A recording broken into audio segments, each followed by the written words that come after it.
செயற்கை நுண்ணறிவு தொழில்நுட்பம் குறித்து மக்களிடையே விழிப்புணர்வை ஏற்படுத்துவதற்கான திட்டங்கள் இந்த ஆண்டில் இலக்கவியல் அமைச்சின் முக்கிய முன்னுரிமையாக இருக்கும் என்று அமைச்சர் கோவிந்த் சிங் டியோ தெரிவித்தார்.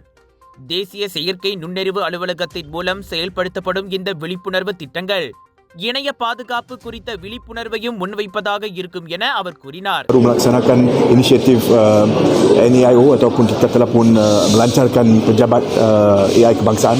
Satu daripada aspek yang kita lihat adalah untuk bagaimana kita boleh pastikan bahawa bergerak ke depan kita dapat memberi maklumat yang terperinci kepada masyarakat berkenaan dengan apakah sebenarnya teknologi AI ini dan bagaimana ianya boleh membantu kita dalam kehidupan harian saya. So, jadi apabila kita lihat kepada acara ini hari ini, saya lihat ramai murid-murid yang hadir dan of course dengan diiringi oleh ibu bapa mereka dan juga cikgu-cikgu daripada sekolah-sekolah daripada seluruh negara. Inisiatif yang cukup meyakinkan dan saya harap bahawa inisiatif sebegini dapat diteruskan di semua sekolah setiap peringkat di seluruh negara.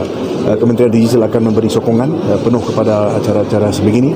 Saya telah pun menyatakan tadi bahawa saya lihat Kementerian Digital menjadi pengantara di antara institut-institut pelajaran dan kerajaan bagaimana kita boleh mewujudkan infra yang diperlukan oleh institut-institut, sekolah-sekolah, universiti-universiti dan bagaimana kita dapat bekerjasama untuk memastikan bahawa kita dapat mewujudkan satu negara yang celik digital.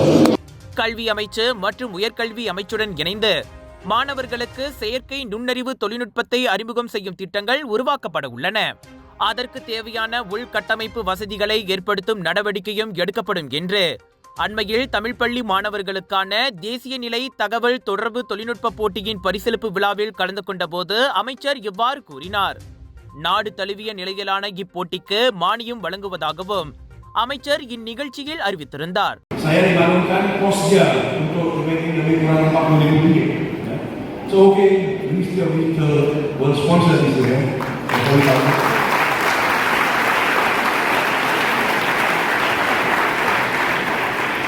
Ini adalah cara kita boleh membantu.